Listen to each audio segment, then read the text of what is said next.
¿qué tal? ¿Cómo estáis? Bienvenidos a Libros con Marco. Seguimos enmarcando libros con José María Marco. ¿Qué tal, José María? Muy bien, encantado como siempre, Nuria, de estar contigo cada vez más. Además, Cada vez más me Esto gusta va estar contigo. Claro que en sí. fin. Que hoy tenemos con nosotros a un viejo amigo, a Jorge Un viejo Vilches. amigo, un viejo y muy buen amigo, ¿no? Con un libro muy importante. Historiador, politólogo. ¿Qué tal, Jorge? Bienvenido. Bien hallado, encantado de estar con vosotros otra vez en esta casa que fue la mía durante muchos años. Eso es. Claro, Bueno, y claro. sigue siendo. Muchísimas gracias. Vamos. Eso es. Bueno, Bienvenido, Jorge. Viene a presentarnos un libro que además está funcionando muy bien. Como se dice, el editor estará tan contento, y tú más. Sí. La Primera República Española, de la utopía al caos. Y tu primera tesis es que de la Primera República casi todo lo que se sabe, no voy a decir que es mentira, pero que hay mucho mito.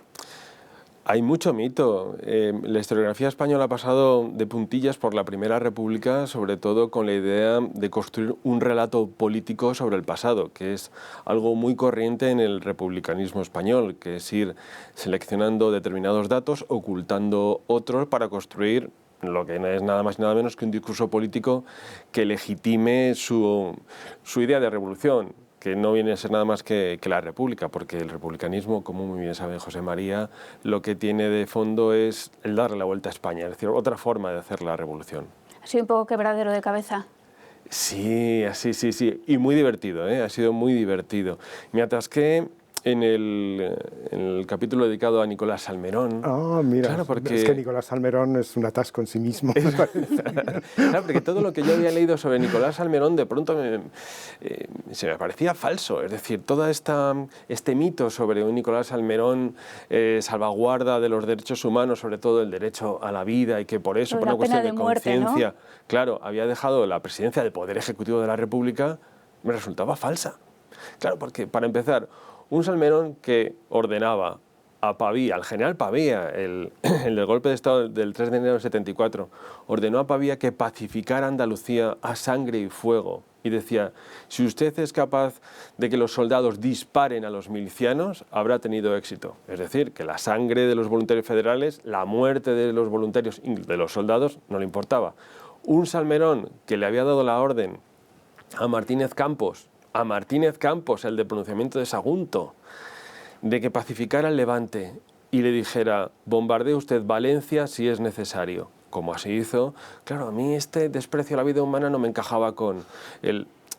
Por firmar 2 sentencias de muerte me dimito. Claro, y a partir de ahí te quedas atascado. A mí que me gusta mucho ir a los archivos, y hablar con los bibliotecarios y ir sacando papeles, de repente, claro, fui encontrando papeles. Me faltaban algunos. ¿Dónde estaban las sentencias de muerte que supuestamente Salmerón se había negado a firmar? No existían. No existían. O sea, no había ninguna... No quiero que se fusile a Juan Pérez ni a Manuel García. Ni Juan ni Manuel existían. Y claro, de ahí fui buscando cuáles eran las verdaderas razones a través de archivos particulares, de archivos públicos, y se me desmontó todo Nicolás Salmerón. Y aquello tardé, porque es casi como el CSI, es decir, que había que ir a las huellas dactilares. Y claro, Salmerón dimite porque es incapaz de mantener unida a la mayoría parlamentaria, y hay una parte que es el centro, se llamaba el Centro Reformista. El Centro Reformista, claro, le estaba chantajeando constantemente, como si fuera Esquerra Republicana con Sánchez, chantajeando constantemente con formar un gobierno con Pío Margall y aceptar el cantonalismo. Claro, aquella presión Salmerón no la aguantó. Por otro lado, Salmerón tampoco quería restablecer el cuerpo de artilleros. El cuerpo de artilleros era entonces la élite del ejército español. Claro, no restablecer a la élite del ejército español con 3 guerras civiles, sobre todo 2, la cantonal y la carlista, que estaban no solamente sangrando y arruinando España, sino que estaban entorpeciendo la imagen de la República Española, era absurdo.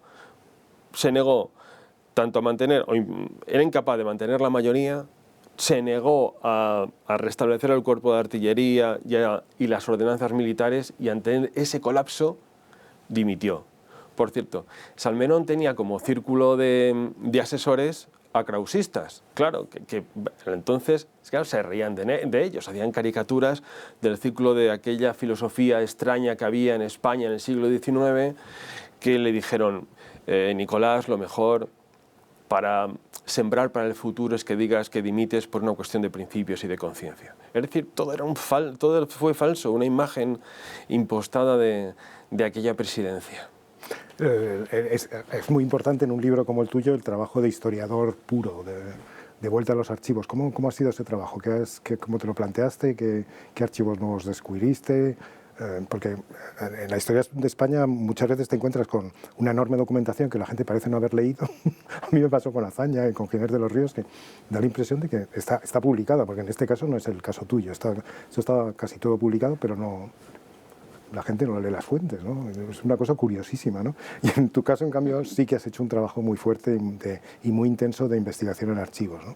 Claro, en fuentes primarias, ¿no? Efectivamente, de ahí el que la Primera República se mueva a través de los mitos. Claro. Es decir, faltaba un trabajo de campo, se iba de puntillas, de la proclamación de la República al golpe de Estado de Pavía y de golpe de Estado de Pavía al pronunciamiento de Martínez Campos. Claro, eso para mí era insuficiente, yo quería saber, es el hambre del investigador. Descubrí, como me preguntas, archivos muy interesantes. Para empezar, los archivos del embajador italiano, maravillosos. Sí, porque, claro, claro, salen mucho en el libro, sí, efectivamente. Claro, es que son maravillosos, porque imagínate que el embajador de Italia llega a España para apoyar al príncipe Amadeo y de pronto se encuentra que el príncipe Amadeo decide, no aconsejado por el embajador italiano, irse de España, porque renuncia, ni siquiera abdica, renuncia a la corona y se va. Y a partir de ahí los informes del embajador italiano son interesantísimos, porque va contando no solamente para el espantado gobierno italiano cómo es el espantable gobierno español, sino lo que piensan los otros embajadores. Claro, esa documentación inédita completamente para mí ha sido una fuente muy importante. También los informes del embajador norteamericano, Sickles, que claro, tampoco se habían trabajado, y eso que estaban ahí. Pero el embajador norteamericano es que fue también una pieza fundamental, porque es quien aconsejó a los radicales y a los federales, sobre todo a Figueras, cómo debían deshacerse de Amadeo de Saboya y después cómo debían deshacerse, les dijo a los federales, cómo debían deshacerse de los radicales. Vaya con la embajada. Vaya con la embajada, sí, sí. Y además él cuenta, bueno, pues en los días de gran follón en Madrid, que Madrid tenía que ser, bueno, de hecho, la gente huía de la capital. O sea, mucha la federal, mucho progreso, pero la gente que podía se iba, ¿no? Y el embajador iba contando, pues, a Mr. Fish, el secretario de Estado norteamericano, iba contando, he salido por las calles a ver qué está ocurriendo, pero Golfo, si has sido tú el que ha provocado todo esto. ¿Y por qué lo provoca? Claro, a mí lo que me sale es que lo provoca porque lo que quiere es un gobierno favorable a los intereses norteamericanos en la isla de Cuba. Cosa que, claro, Amadeo, eso, y los gobiernos conservadores no lo querían en ningún caso, pero los gobiernos radicales y sobre todo los republicanos iban a favorecer la intervención de Estados Unidos en Cuba. De hecho, Estados Unidos es la gran plataforma de los independentistas cubanos.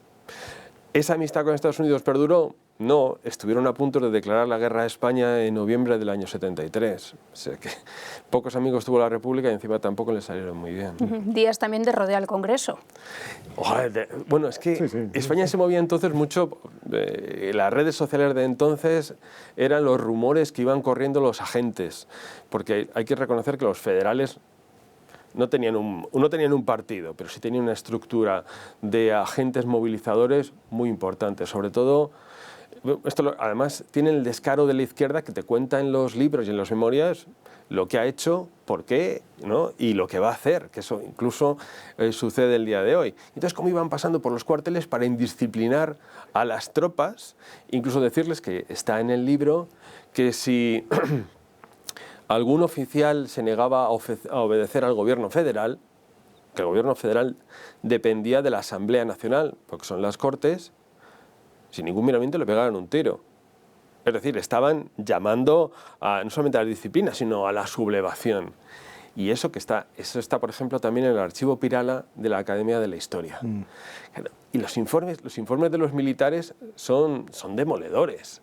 Y eso lo he encontrado en el archivo de la nobleza, en Toledo, en los papeles de Fernández de Córdoba, que se le ocurrió reunir todo lo que pilló de, por ejemplo, de General Pavía, o lo que le enviaban los capitanes generales y los generales en provincias cuando él era ministro de la guerra. Y claro, las cartas son del día a día, es decir, de la realidad de lo que está pasando en las poblaciones españolas, que dista mucho de este relato glorioso y de blanqueamiento de la federal y de la república.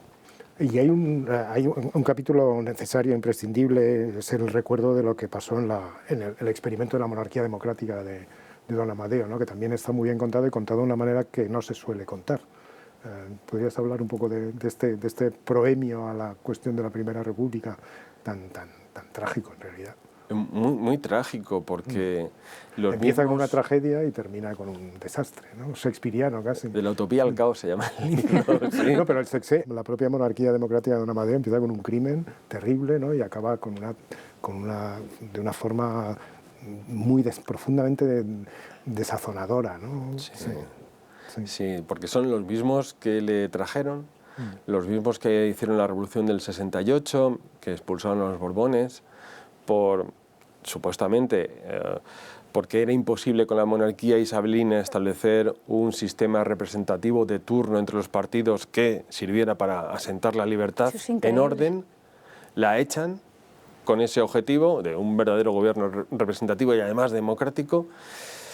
Son los mismos que impiden que el rey Amadeo funcione como tal. Se lo empiezan a cargar el Partido Radical, que para sorpresa considera que el régimen es suyo, que es muy típico de este republicanismo, ¿no? Hemos creado un régimen no para que haya una pluralidad de opciones y que todos tengan la misma posibilidad de usar de ellos y de optar al poder, sino para tenerlo nosotros en exclusiva y hacer la revolución en el país, cambiarlo todo. Y tenemos el derecho a gobernar. Cuando las urnas y la vida parlamentaria les dicen que se tienen que pasar a la oposición, primero, su líder máximo, que es Manuel Ruiz Zorrilla, del cual hablan muy mal los embajadores, diciéndole que, bueno, que era un tipo cabeza de chorlito, en fin, se va. Dice, pues no tengo el poder, pues me voy, y se retira. Es típico suyo, en lugar de decir, bueno, pues yo soy leal a las instituciones y organizo el poder en la oposición, hago una estructura democrática en el país, recojo la opinión y me presento a las elecciones. No, dice, me voy. Me voy porque este sistema no funciona. ¿Y por qué no funciona, don Manuel? Porque yo no estoy en el gobierno. Y entonces, claro, como no tienen el gobierno, el Partido Radical amenaza al rey Amadeo con hacer una revolución republicana. Y no solo eso, sino que montan unas listas electorales, porque ellos siempre se toman las elecciones como un plebiscito. No es vamos a elegir a los representantes de la nación, sino sobre un plebiscito sobre la situación. Y montan unas listas electorales, los radicales, con los republicanos y con los carlistas. Es decir, a unos que han hecho la revolución van a las elecciones con los republicanos, que quieren derribar el orden constitucional, y con los carlistas, que también lo quieren derribar y acabar con él, ¿no? En fin, no son un partido de fiar. De tal manera que para la famosa sesión del 11 de febrero del 73, la opción de que los partidos formen un gobierno de coalición, conservadores y radicales, y les digan, Amadeo, quédese usted, que vamos a mantener el régimen, esa opción no existe. Tú dices, en un momento, las élites no entendieron nunca este régimen como un régimen de consenso, ¿no? A las élites no hay ningún caso. Son los verdaderos culpables, ¿no? de este gran fracaso. Sí, a mí lo que me sale siempre, me ha salido como resultado de las investigaciones, me sale para el reinado de Isabel II, en la que la historiografía progresista hace recaer en las decisiones de Isabel pues, la mala gobernación, pero en cuanto investigas te das cuenta de que el recurso a la decisión de Isabel II era el último recurso, es decir, antes de que la posibilidad de que Isabel II tomara una decisión, los partidos podían haberse puesto de acuerdo perfectamente. En lugar de dedicarse al obstruccionismo parlamentario, a las mociones de censura inútiles, a negarse a mociones de confianza, a no presentarse a las elecciones. Es decir, hay una irresponsabilidad de la élite política muy grande y se hace descansar todo el sistema sobre la decisión regia. Claro, cuando la decisión regia no gusta, culpas al rey o a la reina y lo echas. Y con Amadeo pasa exactamente igual. Es decir, ¿quién es el responsable final? Oye, la élite política. Es el momento de asumir responsabilidades. Hay personajes que han quedado en la historia de España. Ya has hablado de Salmerón. Yo cuando investigué el krausismo, Salmerón fue una de las figuras con las que más me divertí, porque es una oscuridad, es un nombre opaco completamente, ¿no? Es dificilísimo entender ciertas cosas. Pero bueno, hay otras, ¿no? Está Figueras y su famosa huida, ¿no? del poder, ¿no? Tan legendaria. Y luego otra es Pi Margall. Pi Margall, que es, durante mucho tiempo, ahora ya no, porque ahora ya no se conoce, pero en fin, esperemos que tu libro lo pueda contribuir a devolver al personaje cierto interés, ¿no? Pero durante mucho tiempo Pi Margall fue considerado entre la Trinidad, la Santísima Trinidad del progresismo español, era Pi Margall y después Pablo Iglesias y Giner, es decir, era ese nivel de esa dimensión del personaje, ¿no? Sí. Hablarnos un poco de Figueras y su espantada y luego... Bueno, Figueras se me ha parecido como un pobre hombre, Sí. ese te lo digo, como un pobre hombre, es decir, viene a ser un títere de Pi Margall. Realmente el peso fuerte en el gobierno de Figueras es Pi Margall. Pi Margall, que es más listo en este sentido que el resto, se hace con el Ministerio de la Gobernación, lo que es hoy el Ministerio del Interior. Y lo primero que hace es nombrar a los gobernadores civiles. Claro, ¿por qué? Porque no solamente así controla a las fuerzas de orden público, sino que puede manejar las elecciones. Es decir, se convierte en el hombre fuerte de la situación. Figueras se me parece también como un pobre hombre porque cuando los federales de Barcelona proclaman el Estado catalán, en Esa lugar... es otra. Claro, ¿no? Pensemos en el año 1934, cómo responde el gobierno de la República a un hecho como ese, ¿no? En fin, con dureza Sí. para acabar con aquello. Cárcel, luego indultos, pero bueno. Aunque luego el resultado efectivamente fue el que fue, ¿no? En este caso no hicieron nada. Y claro, aquí investigando, dice, ¿y por qué no hicieron nada? ¿Por qué Pi Margall se dedicó a lo que llamó guerra telegráfica? Que era escribir telegramas a los insurrectos, a los que estaban proclamando Estado catalán, para decirles, estáos quietos, que vamos bien con la proclamación de la República Federal. ¿Por qué? Porque aquel desorden les beneficiaba. Armaron a la gente, ¿no?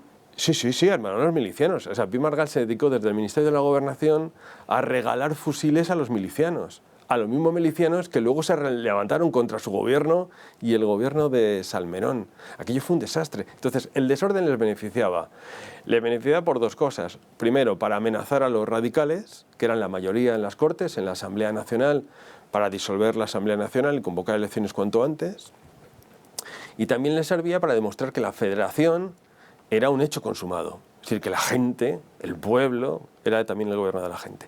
El gobierno de la gente lo que quería era los cantones en las provincias, cosa que no era verdad, ¿no? Así que utiliza también el desorden. Y me aparece Figueras como un pobre hombre, porque él cuando, ya en junio del año 73, que el día a día de la República, en junio del 73, claro, él lo que quiere es mantener la mayoría parlamentaria unida. Y ¿os imagináis un presidente de una república yendo él particularmente de ministerio a ministerio, de lugar a lugar, para pedir el auxilio y la concordia de personas que se supone que están por debajo de él? Claro, por eso él cuando se va a ver a Pi Margall al Ministerio de la Gobernación, que luego lo cuenta esto Figueras en una carta en septiembre del año 73, dice, me recibe Pi Margall y le pido que con sus parlamentarios apoye al gobierno. Y Pi Margall me responde que se lo pensará, que depende del programa de gobierno, y dice, y lo peor de todo no fue lo que me dijo, sino la actitud, la frialdad, el desprecio. Así que Figueras ese día cogió, o mejor, le cogió su suegro, porque había muerto su mujer hacía poco, y se fue de España. La frase de estoy hasta los cojones de todos nosotros es una frase apócrifa, es decir, no que rebuscaba en todos los sitios. Ah, no. No la he encontrado en ningún lado. Es muy descriptiva, ¿eh? Es muy descriptiva. Desde luego. Es que esas frases no se escriben tampoco. No se escriben, pero podía haberlas, no sé, haberlas Sí, puede claro, estar en la prensa, o en alguna memoria, que hay unas cuantas, o en alguna historia general. Por ejemplo, las de Miguel Moraita son buenísimas, infrautilizadas, y que además estaba muy metido en aquella situación y podía haberla transcrito. No aparece. Bueno. Jorge, cuestionas muchas cosas, incluso la duración de la Primera República, lo que creíamos que duraba. Claro, porque dentro del relato republicano y esa mitificación, claro, se quería hacer cortar la Primera República con el golpe de Estado de Pavía, un golpe de Estado que conocía a todo el mundo. O sea, con un golpe de Estado que una de las características es supuestamente el secretismo, es decir, llevar en secreto un golpe porque si no, El no tiene propio Pavía, efectividad. ¿no? Lo confiesa o algo así. Se lo preguntan y pero dice, sí, mañana, sí. ¿no? Lo cuenta el mismo Pavía, cuyas obras he trabajado, que no estaban trabajadas hasta ahora, y él lo cuenta, dice, estaba la noche del 1 de enero, estaba en en uno de los teatros de Madrid, y vinieron dos notables a decirme, ¿es cierto que va a dar usted un golpe de Estado? Dijo, Quedamos mañana, pues, a las 8 de la mañana. Pues sí, mañana estaré allí. Sí, claro, entonces, en ese relato mitificado de republicanismo, la República acaba ahí. Pero no, la República dura un año más. A mí, el llevar la República a los 2 años también me lo dio la idea de que, o el haber comprobado que Salmerón falsificó el acta del diario de sesiones. O sea, lo que se lee en el diario de sesiones, en el acta, que ahora lo hace Batet, que va tachando cosas, ¿no? Pues, claro, el mismo Salmerón cogió y el acta, el primer acta, que fue la que entrega al cuerpo diplomático, a los embajadores, que por eso se conoce, esa la deja apartada. Y pasan unas horas y escribe otra con los miembros de la mesa de las Cortes que eran de los suyos. Y está llena de trolas, pero lo cuenta todo el mundo y lo dicen así, hasta mismo en 1876, que se debate aquella noche, aquella madrugada, lo dicen todos, dice, todo lo que ocurre, todo lo que hay en ese acta no ocurrió. O sea, todas esas bravatas de vamos a morir en estos escaños, que nos den fusiles para... Falso. Pero hasta Salmerón lo confiesa, dice, bueno, es que mi intención era sembrar el futuro de épica. Y no solo eso, porque a Salmerón se le ocurre denunciar al Tribunal Supremo el golpe de Estado, como si con la sentencia del Tribunal Supremo se pudiera impedir el golpe de Estado. Pero claro, entonces aportó como documentación en la denuncia el acta del diario de sesiones que él mismo había manipulado. Margal es el autor de Las nacionalidades, ¿no? Entre otros títulos famosos. Y ahora que estamos entrando en la nación de naciones, ya definitivamente me parece, o que estamos ya en pleno asunto, la revolución cantonal se nos aparece con una luz casi como un faro, ¿no? En el que mirarnos, ¿no? Y de hecho siempre ha tenido ese lado de jolgorio popular, ¿no? Inocente y bien intencionado, ¿no? Que a mí sí me ha parecido muy poco creíble, ¿no?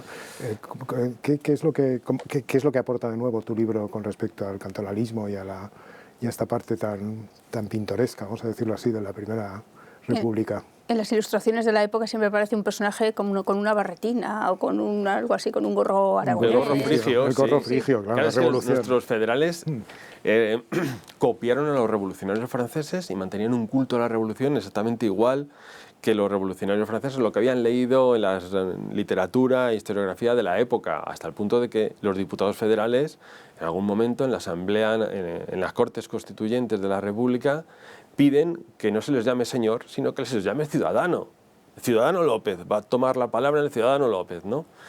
Bueno, el cantonalismo, lo que me encuentro en el cantonalismo es que la gente no quiere o sea, la gente común corriente no quiere el cantonalismo. Cuando se proclama el cantón de Sevilla, por ejemplo, entre otros, la gente huye de la ciudad. La gente se va, es decir, coge el carro, coge el tren, lo que puede y sale de la ciudad. ¿Por qué? Porque sabían perfectamente que los cantonales se dedicaban, por este orden, primero, a tomar las armas, a robar y a asesinar. Y claro, la gente cogía a su familia, lo que pudieran tener de valor, y se largan de la ciudad. Y los mismos cantonales, incluso Pavía, en su obra Pacificación de Andalucía, lo cuenta, dicen, es que nos encontramos que en la ciudad solo hay pobres de solemnidad, es decir, gente que no tiene a dónde ir, ¿no? Y gente que no ha podido salir de la ciudad. Bueno, el cantón de Sevilla es, no sé si quedará algún federal allí, pero se les ocurrió poner el arsenal en los bajos del Archivo de Indias, que está además, como todo el mundo sabe, al lado de la catedral. Que aquello, claro, cuando los cónsules se enteran, van a hablar con las autoridades cantonales y dicen, por favor, retiren esto porque hay allí tesoros que no deberían desaparecer. No, allí los dejamos. Es más, cuando Pavía entra a la ciudad, que los cantoneses se dedican a incendiarla, porque hay comuneros de París, allí refugiados, y entonces llevan las armas nuevas, que eran lo que van a ser los cócteles Molotov, ¿no? Son los petroleros que van, lo impregnan todo de petróleo y prenden fuego a la ciudad. No sé si les ocurre otra cosa a uno de los jefes cantonales que volar el Archivo de Indias. Claro, cuando ordena a los voluntarios federales, vamos a volar el Archivo de Indias para que estos centralistas no se encuentren nada. Afortunadamente los voluntarios no obedecieron, porque si no hoy no tendríamos ni Archivo de Indias y seguramente ni parte de la catedral.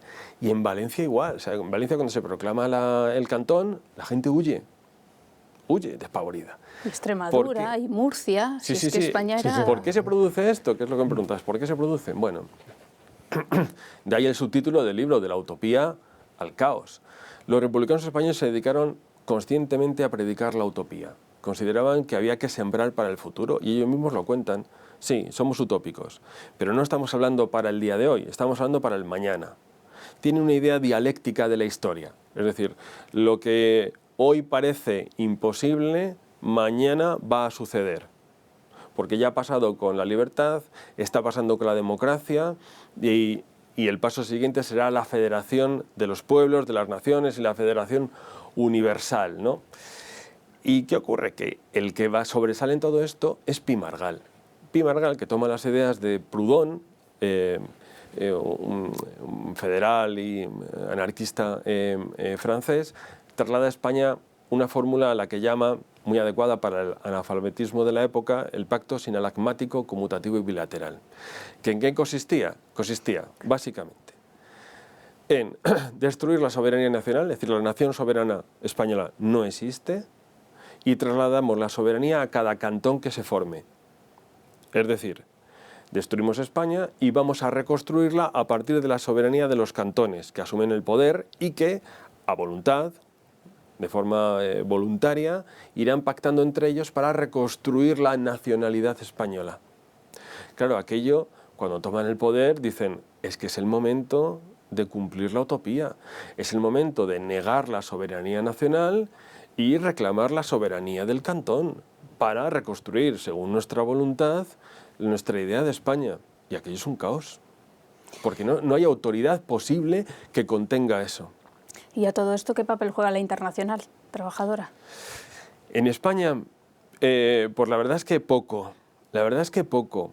Tienen ellos unos cuantos congresos en España, por ejemplo, lo tienen en Barcelona en el 70, lo tienen en Córdoba en el mismo 73, montan una especie como de revolución en Alcoy muy sangrienta, en Alcoy es muy sangrienta, cogen al alcalde, Antonio Altadil,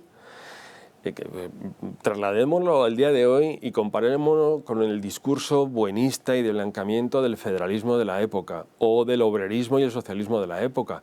Es que lo cogen y no solamente lo asesinan, sino que lo despedazan, lo mutilan y lo arrastran por las calles.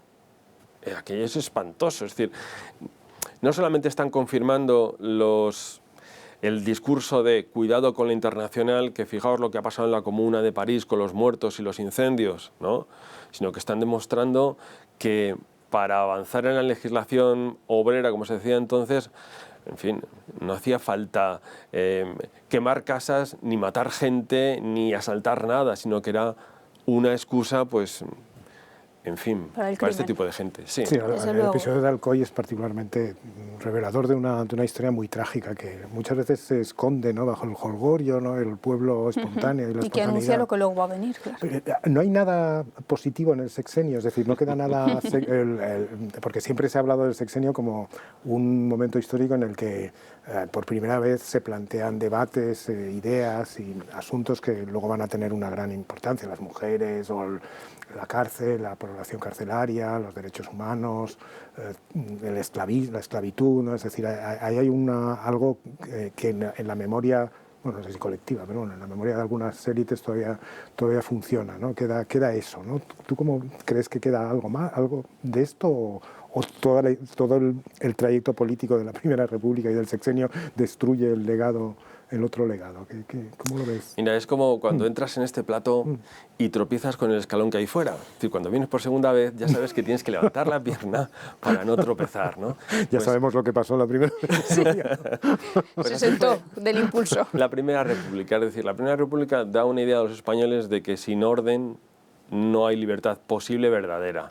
O sea, sin establecer una forma ordenada de la ejecución de los derechos individuales y además igual, es imposible que el país o un régimen se mantenga. La República es el último episodio de la Revolución del 68. Lo que se pretende en el año 74, que tú decías que efectivamente también fue República, fue salvar lo que se podía salvar de la Revolución del 68, que eran la Constitución del 69, los derechos individuales, la idea de libertad y de democracia, pero claro, con mucho orden, porque si no era imposible. En este caso, las cartas particulares que hay, por ejemplo, en el archivo Víctor Balaguer, que he trabajado yo y que no lo había hecho antes nadie, te da una idea de cómo ve la gente corriente, además ilustrada, con una formación, además con una implicación en la vida económica, cómo veían la libertad y cómo veían la monarquía y la república. Es decir, es el día a día, ¿verdad?, de los que suben y bajan las persianas, vamos, para entendernos, ¿no? Y de lo que te das cuenta, que además eso al final Cánovas también, es que la república es el gran agente propagandístico de la monarquía. O sea, la República es una fábrica fordista de monárquicos. Es la alfombra para Alfonso. Casi no tuvo que hacer nada Cánovas, y eso que organizó más o menos bien el alfonsismo civil, porque claro, es abrir la prensa del año 73 y del año 74 y darte cuenta del caos de los federales y de lo que dice Amadeo en una entrevista que saco en el libro por primera vez, porque es inédita en España, que le hace la Gaceta de Turín en el año 74, le hace una entrevista para preguntarle qué narices está pasando en España, ¿no? Claro, lo que decía Amadeo es que hay una clase política pues que es muy negligente. Serrano es un inepto en lo militar y en lo político, Sagasta no tiene criterio, de Ruiz Zorrilla no te puedes fiar, es decir, todos los que habían hecho la Revolución del 68 pues necesitaban un verdadero repaso. Y por eso están en el Callejero de Madrid, debe ser. Pues claro, lees el libro y dices, pues si estoy repasando el Callejero de Madrid. Sí, bueno, es que eso es con lo desconocida que es la Primera República, y sí, estamos rodeados de la Primera República, ¿verdad?, en Madrid. Del 19, sí, así es. Yo cada vez más, pero esto es una frivolidad seguramente, pero una constante en una parte de la izquierda española, y una parte muy importante de la izquierda española, que es la pulsión que lleva a este grupo, a esta gente, ¿no?, a llevar las cosas a una situación revolucionaria o prerevolucionaria y luego no saber cómo gestionar, no saber lo que hacer con ella. Me parece que ocurre en el trienio liberal, me parece que ocurre en el sexenio, ocurre en la Segunda República y me temo que está ocurriendo ahora mismo. En Cataluña, sí es verdad. No, pero no solo en Cataluña, sino a llevar a la sociedad española a una situación en la cual se empieza a dar un salto utópico. Y luego, sin embargo, los propios gobernantes o quienes han amparado, movido, impulsado este salto, tampoco saben lo que hacer, porque no saben lo que hacer, literalmente. No saben controlarlo. No saben controlarlo. Pim Margal es el que postuló la federación de abajo a arriba, del cantón a la unidad nacional. Cuando llega al gobierno, dice, no, pero esta fórmula ya no sirve. O sea, después de que has estado 5 años movilizando a esas bases, armándolas, diciéndoles que venían a salvar España, iban a resolver los problemas del pasado, los del futuro, tanto públicos como privados, les dices que esa fórmula salvadora que habéis estado predicando durante tanto tiempo, ya no. Ahora ya la federación tiene que ser desde arriba. Claro, ¿qué ocurre? Que los otros se vuelven locos, en el sentido de, esto no puede ser, usted es un traidor. ¿Qué es lo que ocurre, que decías antes, en todas las revoluciones? Es decir, como la movilización depende de las emociones, los políticos revolucionarios las remueven todo lo que pueden. Y las emociones son incontrolables, sobre todo cuando el grupo que movilizó esas emociones llega al poder. Cuando llega al poder, toda esa gente es incontrolable. ¿Qué hizo además Pi Margall en este sentido? Cuando se descontrolaron y robaban las armas a la tropa, echaban a la Guardia Civil de las ciudades, tomaban el poder porque sí, Pi Margall y algunos de sus ministros, Sunyer y Capdevila, otro catalán, decían con todo su desparpajo en las Cortes, es que no podemos ordenar el país porque son de los nuestros. Y si les represaliamos, si les metemos en la cárcel, si los denunciamos y tal, nos quedamos sin nuestras bases. Y le decían a otros diputados, pero están cometiendo los mismos delitos que los carlistas. Y dice, sí, pero la ley solo la voy a aplicar con los carlistas, pero no la voy a aplicar con los federales porque son de los míos. Pues es eso. Sí, es eso. Sí. ¿Así? Es decir, un régimen supuestamente liberal y democrático no puede funcionar con ese tipo de discriminación partidista. La verdad que se ha debatido mucho sobre la proclamación de la Segunda República y su legitimidad cuando llegan el 31, pero no de la Primera República. Que España quería ser republicana, votó ser republicana. No. No me digas. Sorpresón, ¿no? Sorpresa la gauna que dice el otro, pues. No, porque es para empezar, incluso hasta el mismo Figueras lo dice en su carta de septiembre del año 73. Aquello fue una ilegalidad. O sea, reúnen el Senado y el Congreso, que no se podían reunir, se reúnen, se forma alguna especie como de Asamblea Nacional que decide, porque ya lo tenían previsto, proclamar la República. Hubo una consulta, hubo un plebiscito, se formó un gobierno provisional en espera de que el país, la soberanía nacional, el pueblo libre y democrático decidiera. No. Se dio por hecho. ¿Por qué? Porque era responsabilidad de la élite política. Era un régimen para ellos y ellos eran los que lo decidían. Hay cartas de militares a Fernández de Córdoba, siendo ministro de la guerra, diciéndole, mire, yo soy un profesional, voy a mantener el orden, pero que sepa usted que yo no soy republicano. O sea, yo soy un militar. Si usted considera que mi puesto tiene que ser ocupado por un republicano, yo gustosamente le cedo el mando. Pero que usted sepa que yo soy un militar, soy un profesional, nada más.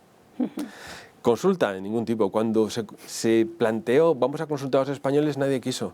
Lo planteó Castelar, en el año 74. Vamos a hacer un plebiscito. Y ya las cosas eran muy distintas y Sagasta dijo que Verde se la han segado. Nada. Que no. Por cierto, me sale un Castelar muy distinto, porque yo hice... Sí, eso. Tú hiciste una muy buena biografía de Castelar, de las biografías importantes de Castelar que hay, o la más importante, yo creo, porque es la moderna, ¿no? La que se permite comprender al personaje desde una perspectiva actual. Bueno, no presentista, pero vamos, desde una mente moderna, ¿no? Y sin embargo dices que sí, Castelar cambia, ¿no? con esta revisión. Sí, claro, porque yo en mi biografía de Castelar, en el año 2001, cuando éramos todos muy jovencitos, pues claro, me salía un Castelar enfadado por el golpe de Pavía, enfadado por lo que habían hecho radicales y conservadores y enfadado con los federales por ser unos irresponsables. Claro, y gracias a los papeles del embajador italiano y a los del embajador británico, y con algunos testimonios de la época me sale un Castelar muy distinto. Es un Castelar que está de acuerdo con el golpe de Estado.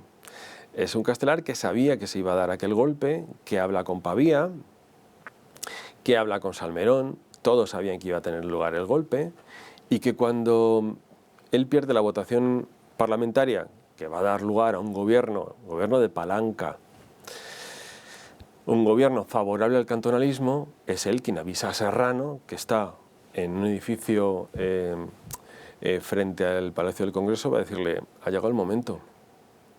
Ha llegado el momento. Claro, ¿por qué? Porque Castelar prefería un golpe de Estado para mantener una república conservadora que mantuviera el orden en España antes que un gobierno favorable al cantonalismo que deshiciera todo lo que se había avanzado. Y él además inicia una campaña de imagen propia, que es muy típico de los republicanos, de imagen propia. Entonces, él calcula cuándo puede volver a la política, porque él tiene pactado con Serrano volver a la política. Él está consultando con Serrano, presidente del Poder Ejecutivo, todas las semanas, para ver cómo marcha el asunto y tal. Y dice, claro, yo mi imagen tengo que preservarla, de hombre íntegro, de principio, republicano y democrático, y no me puedo meter en la política española hasta que se convoquen Cortes, que se pensaban para el segundo semestre de 1874, cosa que no ocurrió. Es decir, me sale un Castelar muy distinto. Muy interesante, un Castelar le añade luego. interés al personaje, Sí. entre otras cosas. En fin, y luego ya sabes que a la República, tanto a la primera como a la segunda, se les juzga a los responsables por sus intenciones. A ver, tenían buenas intenciones, Jorge. Claro, eso es lo que importa. Pobrecillos. No estamos seguros de que tuvieran tantas buenas intenciones, pero bueno. Los lo damos republicanos por bueno. siempre tienen buenas intenciones, Sí, es por lo menos en España, ¿no? En fin. Pero es que ahí tiene razón José María, hay una constante en la izquierda española y es mantener un tono de discurso muy alto en el sentido de grandes expectativas sobre todo lo que se quiere hacer, ¿no? Y que parece que todo lo que hacen va en cumplimiento de esos grandísimos ideales y que lo que hagan, por tanto, está justificado porque ellos buscan siempre el bien y el progreso. Se han adueñado de la idea de progreso y ellos son los que marcan esa meta y ese progreso al que hay De que... la idea de república, Y la porque idea de no conciben república. de una república de derechas, es que inconcebible para ellos. la venden como lo moderno frente a lo antiguo que es la monarquía, cuando monarquía y república son igualmente antiguas. Pues Jorge, enhorabuena por ese libro. Vamos a recordar el título La Primera República Española, de la utopía al caos, publicado por Espasa. Enhorabuena de nuevo. Muchas y gracias. sigues con la Primera República, ahora necesitas un cambio de aire para lo próximo. Bueno, tengo que hablar con mi editora, con Lola Cruz, que es estupenda, porque está contenta con que llevemos 3 ediciones del libro y a ver qué hacemos. Muy bien. Pues Muy bien, nada. Jorge, enhorabuena y muchísimas gracias. A vosotros, gracias. Gracias, José María. No, gracias a ti. Gracias a todos por estar ahí.